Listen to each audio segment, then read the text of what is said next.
ETF index mutual funds నేర్చుకుని stock మార్కెట్లో రాణించాలనుకుంటున్నారా? వెంటనే ఈ నెంబర్కి కాల్ చేయండి.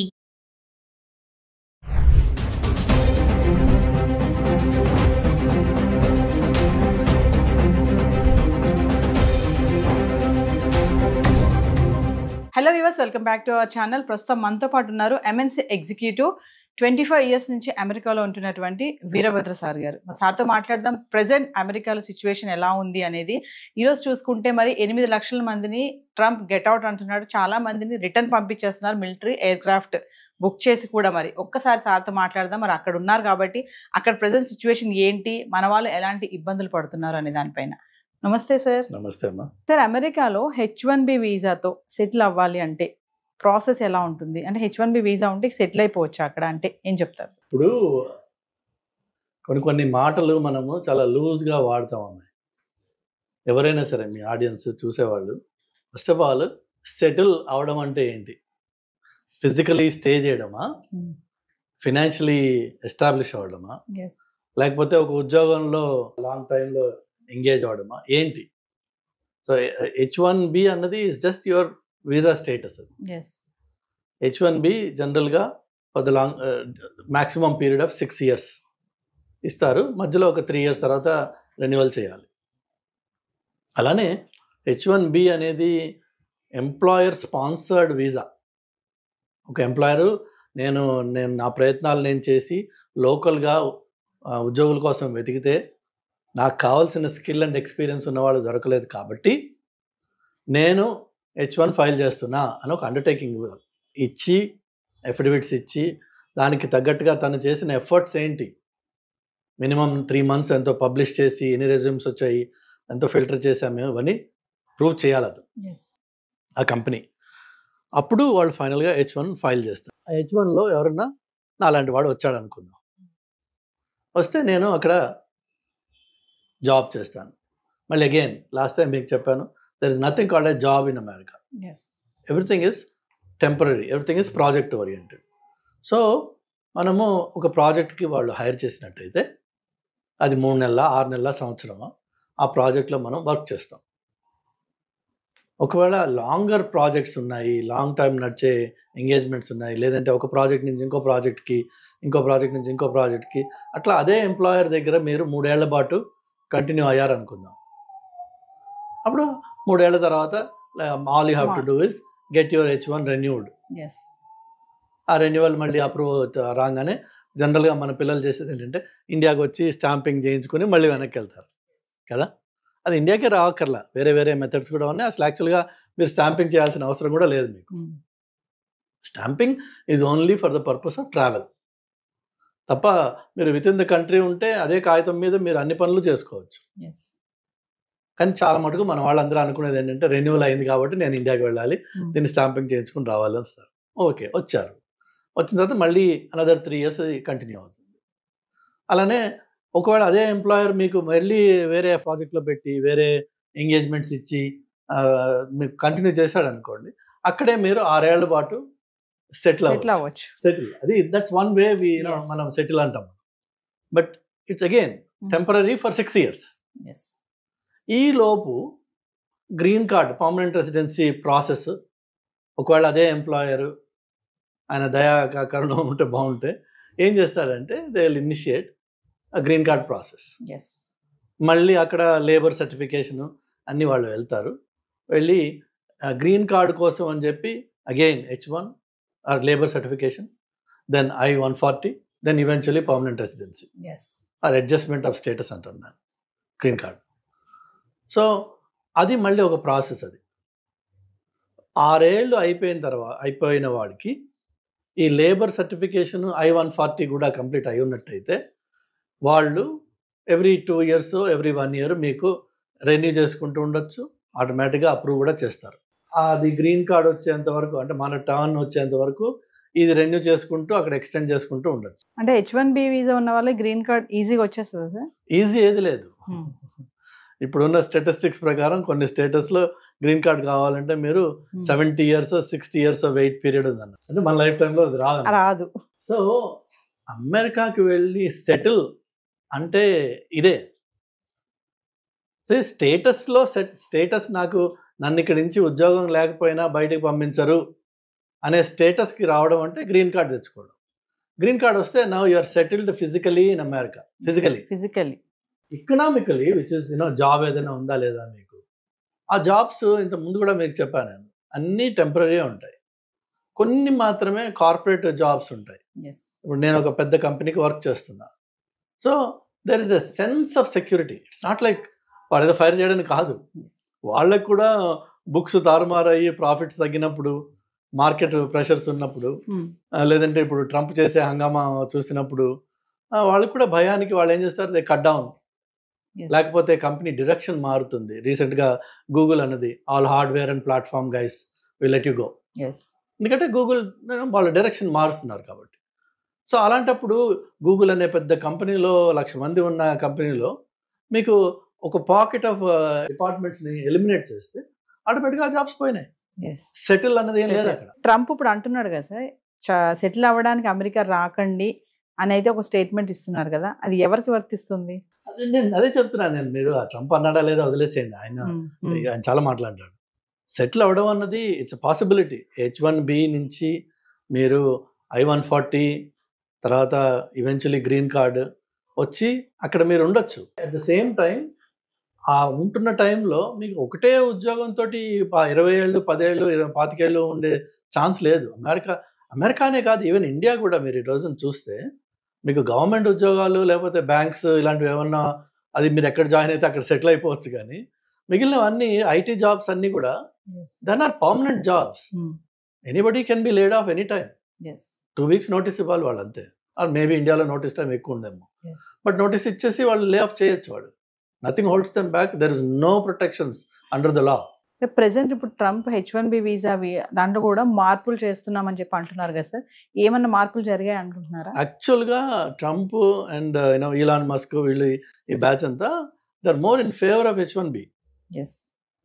వాళ్ళకి డిజైర్ ఉంది దీన్ని H1B ప్రోగ్రామ్ని మరింత ఎఫిషియెంట్గా చేయాలి, ఇందులో ఉన్న లూప్ హోల్స్ ఏవైతే ఉన్నాయో వాటిని కంట్రోల్ చేయాలి. But America needs talent. అందులో there is no second thought about. So ఆ టాలెంట్ అనేది ఏమవుతుంది, ఎక్కడి నుంచి వస్తుంది? మెయిన్గా there either Indians or Chinese or Filipino. ఈ పాపులేషన్స్ ఎక్కువ ఉంటాయి నంబర్స్ చూస్తే. మీరు ఆ పాపులేషన్ ఎక్కువ ఉంటుంది కాబట్టి మన గ్రీన్ కార్డ్ కూడా అంత లేట్ అవుతుంది అనమాట. వేరేజ్ కొన్ని కంట్రీస్కి 1 yearలో గ్రీన్ కార్డ్ వచ్చేస్తుంది, బికాజ్ ఆ కంట్రీస్ నుంచి రిప్రజెంటేషన్ అంత తక్కువ ఉంది. సో అందుకని చెప్పేసి H1కి పాజిటివ్గానే ఉంటుంది.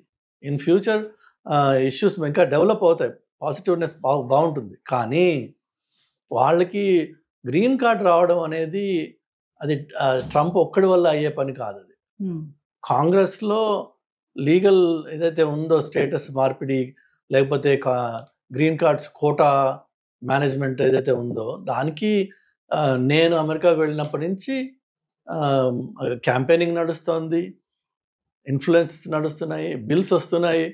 కానీ అన్ని బిల్స్ ఫెయిల్ అయిపోయినాయి ఇప్పటిదాకా. Nobody could overhaul that process, that system.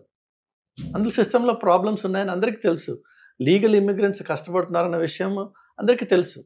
కానీ దాన్ని ఫిక్స్ చేయడం అన్నది it's a political land mine. Nobody wants to step on that. ఎందుకంటే H1 L1 F1 ఇంకో 1 అది వదిలేసి అందరూ ఇమిగ్రెంట్స్. అండ్ ఇమిగ్రేషన్ అనేది ఒక సెన్సిటివ్ టాపిక్. సో దాంట్లో ఏమాత్రం అటు ఇటు చేసినా ఎవరైతే దాన్ని సెన్సిటివ్గా చేసి భూతంలా తయారు చేసి ఇమిగ్రెంట్స్ వచ్చి మన అమెరికాని మన కల్చర్ని మార్చేస్తున్నారు, ఇవన్నీ ఉన్నాయి కదా గొడవలు. సో వాళ్ళు they take that up as a very serious topic. So పాలిటిక్స్లో ఎవరైతే ఉన్నారో పొలిటీషియన్స్కి వాళ్ళ కెరీర్ ఎండ్ అయిపోయే అవకాశం ఉంది ఆ టాపిక్ని టచ్ చేస్తే. ఒక విషయం చెప్పండి సార్, అంటే ఎలా పడితే అలా అమెరికా వెళ్ళిపోవాలి ఏదోలాగా, అక్కడికి వెళ్ళి పడ్డామా అక్కడ ఉద్యోగం ఏదో చేద్దామా అని కాకుండా ప్రెసెంట్ ఏంటంటే టాలెంట్ స్మార్ట్ పీపుల్ని ఖచ్చితంగా అక్కడ తీసుకోవడం అనేది జరుగుతుంది అంటారు. ఇక్కడి నుంచి వెళ్ళే వాళ్ళు ఖచ్చితంగా ఏదో ఒక టాలెంట్తోనే వెళ్ళాలి. ఏమీ లేకుండా ఏదో అక్కడికి వెళ్ళి పడ్డామా ఏదో చేసుకున్నాం బ్రతుకుదాం అంటే మాత్రం ఇప్పుడు సర్వైవ్ అయ్యే పరిస్థితి ఉందా లేదా అంటే ఏం చెప్తారు సార్? ఇప్పుడు కాదు, అది ఎప్పుడు లేదు ఆ పరిస్థితి.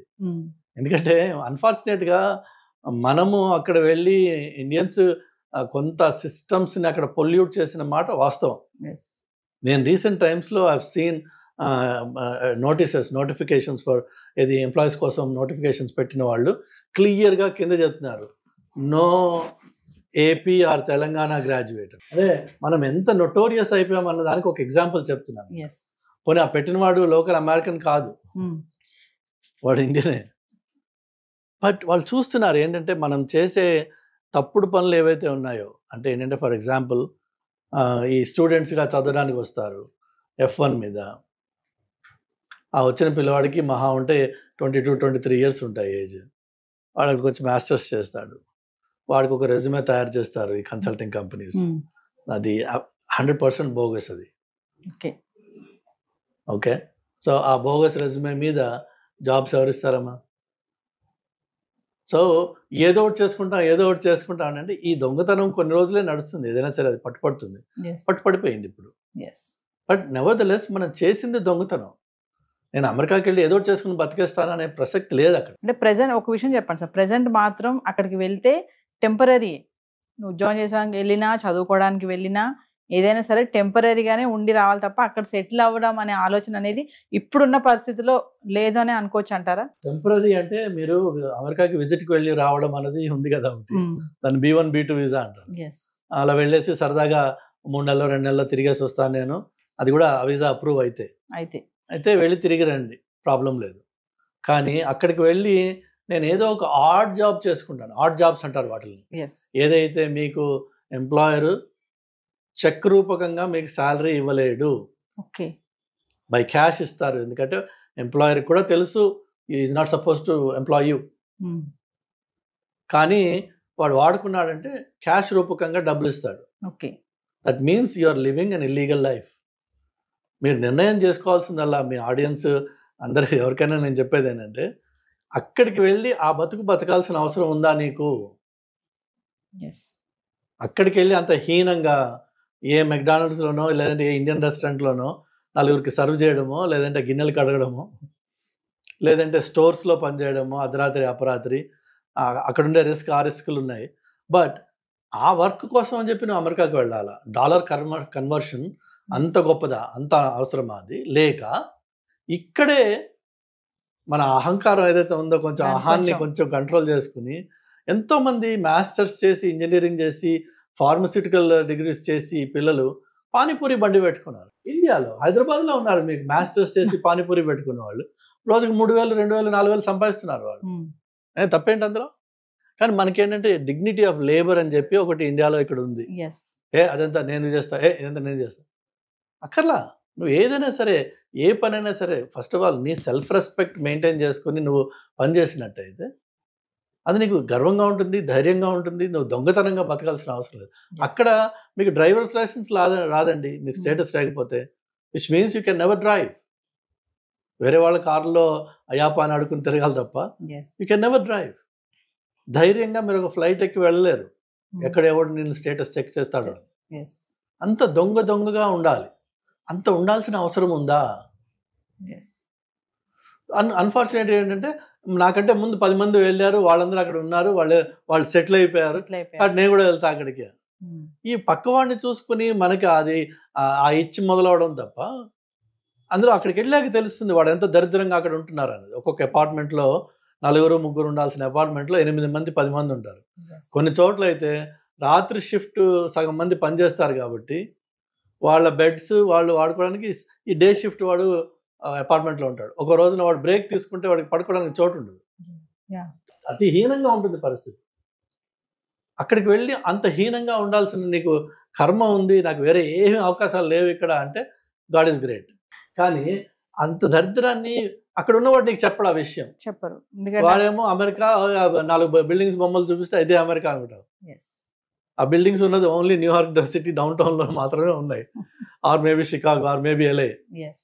But the rest of America is actually wide open green space. గట్టిగా అరిస్తే పక్కింటి వాడు పిలిపి మనకి కనిపించని పలకని ఇంత దూరంలో ఇళ్ళు ఉంటాయి కొన్ని చోట్ల. ఒంటరితనంతో చచ్చిపోతుంటారు అక్కడ.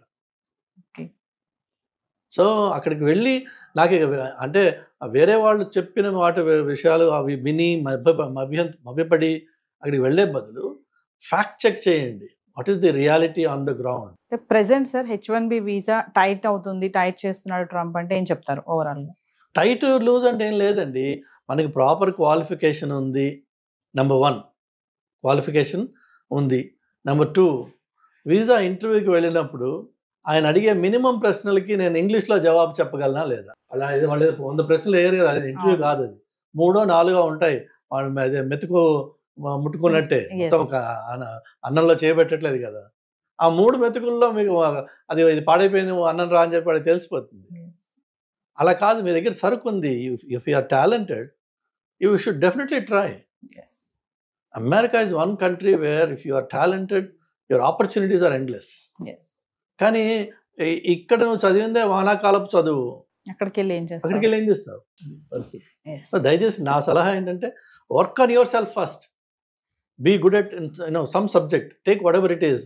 హాట్ ఏదైతే మార్కెట్లో ఉందో అది ఏఐనా, డేటానా, ఎంఎల్ఆ, ఏదైనా సరే ఒక టాపిక్ తీసుకోండి, దాని మీద పని చేయండి, దాని మీద గట్టిగా ఫౌండేషన్ బేస్ చేసుకోండి, క్రియేట్ చేసుకోండి. దెన్ కమ్యూనికేషన్ మీద వర్క్ చేయండి. Communication, be able to express yourself and explain what you know. నాకు తెలుసు నువ్వు ముందు జాబ్ ఇచ్చే నేను చేసి చూపిస్తా అంటే ఎవడివ్వడు, అని నాకు తెలుసు అన్న విషయాన్ని నేను చెప్పుకోగలగాలి. ఇవి 2. 3వది వచ్చేసి I need to be presentable. మాసిపోయిన గడ్డమును జుట్లు పెట్టుకుని ఏదో పనికిరాని అలాగ అప్పుడే నిద్ర లేచి ఇంటర్వ్యూలకు వెళ్తే ఆ జాబ్ ఇంటర్వ్యూ రాదు, వీసా ఇంటర్వ్యూ రాదు, 2 రావు. You need to present yourself like a professional. అది it takes effort, it takes investment, it takes seriousness. Then you become something in your life and then be proud of what you achieved. Make it happen. అంతేగాని వాడి కాళ్ళు పట్టుకుని వీడి కాళ్ళు పట్టుకుని అయ్యాపా ఏదో ఒకటి చేసుకుని నేను బతికేస్తా, ఆ ఏదో చేసుకుని అంత దీనస్థితిలో ఉన్నావా నువ్వు? లేవు. మోస్ట్ ఆఫ్ అస్ మనకి పిల్లలు భగవంతుడి దయ వల్ల ఇండియన్ పేరెంట్స్ వాళ్ళ పిల్లలకి తల తాకట్టు పెట్టి డబ్బులు తీసుకొచ్చి ఇస్తున్నారు. ఆ తల తాకట్టు పెట్టి ఇచ్చిన డబ్బులతో ఇక్కడ గర్వంగా ఏదైనా చేయండి. అక్కడికి వచ్చి ఏదో ఒకటి అని కాక్రోచెస్ ఇన్ఫెస్టెడ్ అపార్ట్మెంట్స్లో ఉండి 50 ఏళ్ళు 60 ఏళ్ళ క్రితం కట్టిన ఇళ్ళు, ఇన్సెక్యూర్ ఏరియాస్ ఉంటాయి. చౌకగా దొరకాలి అపార్ట్మెంట్ అంటే మీకు you have to go to areas that are highly insecure. So అక్కడికి వెళ్ళి ఉంటే ఎవడో ఏ రాత్రో ఒకటి కొట్టి మన దగ్గర ఉంది లాక్కుంటాడు. వాడు ఒకటి కొడితే చాలు మనం చచ్చిపోవడానికి, గట్టిగా ఉంటారు వాళ్ళు. లేదు, ఏ షూటింగ్ అవుతుంది, మనం అడ్డంగా పడతాం అందులో. ఈవెన్ దో యూఆర్ ఇన్నోసెంట్, గన్కి తెలియదు, అది బుల్లెట్కి తెలియదు నువ్వు ఇన్నోసెంట్ అన్నది. సెలెక్టివ్గా షూట్ చేయడం పడ్డాం, అయిపోతుంది మన పని. ఇక్కడ అమ్మా నాన్నలు క్షోభతోటి ఏడవడం ఎందుకు? ఇవన్నీ అవసరమా? Thank you sir.